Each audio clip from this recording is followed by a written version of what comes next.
So there's an old saying in the music business, how do you make a small fortune in our little business? And it's the answer is you start with a large one. First time I heard that phrase, it was Nolan Bushnell talking about Atari. A small fortune out of a big one. So you, in 1982, after having had some success, you wanted to promote concerts, and you created this concept of the US Festival. And I guess the first year, lost $10 million. How'd that work? You know what? Yeah, I put on these huge festivals, 1 million tickets sold in the San Bernardino area of California, and called the US Festival. Did it for 2 years. The intent was not to lose money. It was not to put out money and have a fun time. It was, I figured, well, if you make a good product, I was young, and my learnings had come from Apple. You make a good product, and you'll make money. And it didn't make money, so I didn't do it anymore. Lost a lot of money, but at least the quality of the event, I wouldn't have had that. If that was intention, people say, oh, it was a horrible, horrible time, and then I feel really bad about myself.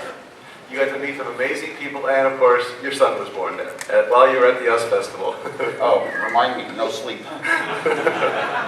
So, I think we are in a room of really passionate entrepreneurs and artists, and I think you are both. You've created the personal computer, the first one with the Apple I, and the Apple II, of course, changed the world. You did it at night while working at Hewlett-Packard, who ultimately passed on your idea.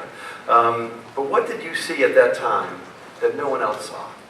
Oh, it's like you think, oh my gosh, somebody had this real great mind that could sort of see things that other people couldn't see.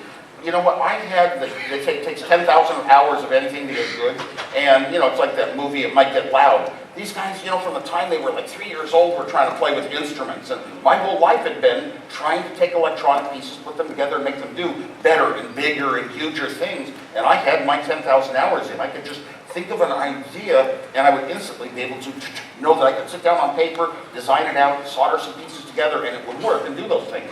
So I came up with, extremely unusual things, and I'll tell you, a lot of it, more than anything else, is sometimes wanting what you want. You kind of hear the end song in your mind. How do I get to that goal? And if you have all the pieces, the ways, if you know the techniques to get there, or if you have built yourself up enough of a brain to develop the methods to get there on your own. And I knew that. So I accidentally, it's really weird, I saw the arcade games of those days, big arcade games in bowling alleys, were black and white TVs, designed in hardware. It took a year to design a game. And oh my gosh, I saw one that made me think of color. Color is going to come to these games. It's going to be so beautiful. And I just sort of sat there dreaming about how color television in the analog world worked, with calculus equations. And then I thought, oh my gosh, I'm in this new digital world. A little $1 chip can do the job of a $1,000 board. And, I wanted that so bad. Oh my gosh, I've got to try it out. And it worked. I don't know, these ideas come to you. Sometimes, also you have to have that dreaming. They talk about the dreaming period. Well, when I was young, I was really afraid. I was such a geek. Am I psychologically disturbed or something? And I went to the library, and secretly I was pulling out books on psychology and reading them. I found out that I wasn't disturbed. The closest I came to any psychological problem was in the shower, my mind might drift off and start thinking of thoughts that were, not right here where your feet are. And so I do and when you're shy and you don't have socialization and other people around to talk to, your mind does a lot of talking to itself. And that's when these ideas would occur to me. My gosh, I was lucky I had all the skills to actually build them and make them something real. You can travel around the world and you might encounter hundreds of people with the same ideas of what would be a good app for a phone now. But they don't, but the ones who actually take the job and build it, the companies that put in the money and develop a product, that's where the real results come from. At the time, what I was struck by too is you were using materials that were available to everybody. You just recombined them in different ways. Yeah, we don't have that world here anymore. And those of us who would just go down to an electronics store, buy a few little parts. Actually, they didn't sell chips then. It was hard, so I only had them accessible to because I worked at Hewlett-Packard. Buy some chips, solder them together with the wires, and make something new. We don't have that world where you can build your own stuff now. If your TV went bad and you were trained in it, you could actually unscrew the back of the television set yourself and probe around and find the bad parts. Even people who knew nothing about technology, and back in those days, a lot of housewives, they would take out the tubes, vacuum tubes, out of their television set, run down to the Safeway grocery store, or whatever it was called back then, Lucky, and they would plug them into a machine and test them, find the bad one. This was a common part of life. You'd bring the good one back, plug it back in your television, and now it worked. So people did a lot of self-repair in those days. You could also put your vacuum cleaner in a closet and protect it, and it would never change. It would work for 40 years, do the same thing well. Nowadays, every 2 years, whatever you have doesn't seem to work because of some little change. You throw it away. And especially when it's out in the cloud, you don't have any control. They'll just change they'll remove a feature that you depended on. Yeah. So before the Apple I, computers, tweet. What was the big breakthrough with Apple?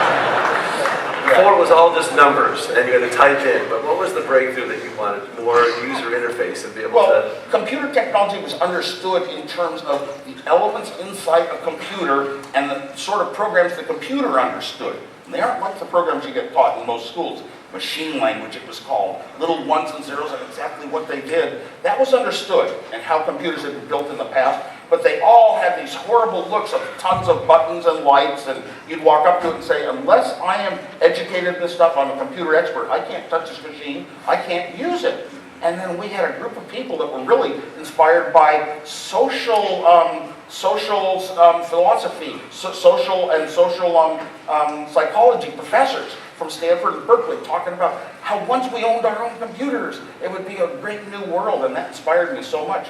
I had the talent to make some things I'd thought of. One of the important one was it has to be usable by you. Well, first of all, it has to be human. You don't want a big old front panel full of switches and lights. You want a typewriter and a little display on your TV set. That's like a typewriter. Humans could relate to that. So that was step number one. But second of all, you wanted people to be creative. Steve Jobs used the phrase, the bicycle of the mind, because the bicycle is what gave man the energy to distance ratio that was better than any other animal. It was the bicycle. If we had a computer, we could now create tools that would get us further than ever before. Tools in the music business are an example, Pro Tools and all. And the bicycle of the mind. So anyway, I don't know what topic we were on.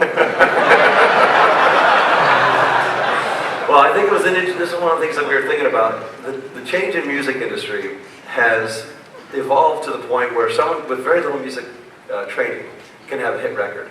And that makes some serious musicians who have spent their whole life perfecting their craft uncomfortable. And you took computers, which had before that only been used by people who were really dedicated and knew the code, to a box that you opened up an Apple II and it worked, and anyone can use it.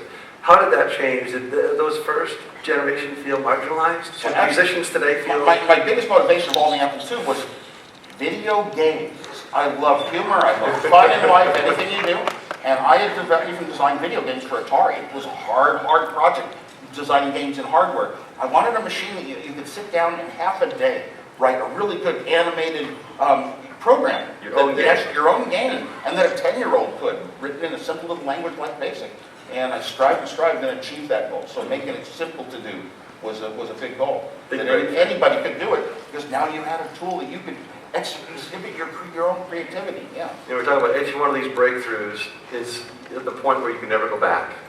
We were talking about black and white to color. We were talking about how these screens, when we first started, a couple of speakers. Yeah, the one-way doors in technology. Things like even a mouse-based computer. Once you go through that door, you know you aren't going to go back to, I'm going to memorize a whole bunch of commands, or I'm going to hit the forward arrow key 8 times and the down arrow 3 times to get to the letter I want. You're never going to go back. So the one-way doors are always the ones that somehow technology is propelling us in this direction. Are we in control of it? Is it coming from our minds, or is it the technology is causing us to create it?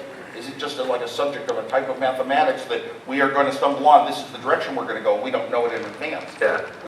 First program I wrote was a chess problem and didn't solve it, and then I calculated it wasn't going to have a solution for 10 to the 25th years. A computer can do things really fast, 1 million times a second, but the human brain has intuition and can think out how to solve a problem, and the computers haven't gotten to that stage yet, and it'll never happen. And the singularity idea came out. Computers will be able to process as much intelligence as the human brain 20 years from now. And I said, poof, what a bunch of baloney, it never will. And then I started thinking about it, and I said, oh my gosh, all the methods of predicting that 20-year point are the right way to predict things. Exponential curves of information usage and its size and its density and its cost.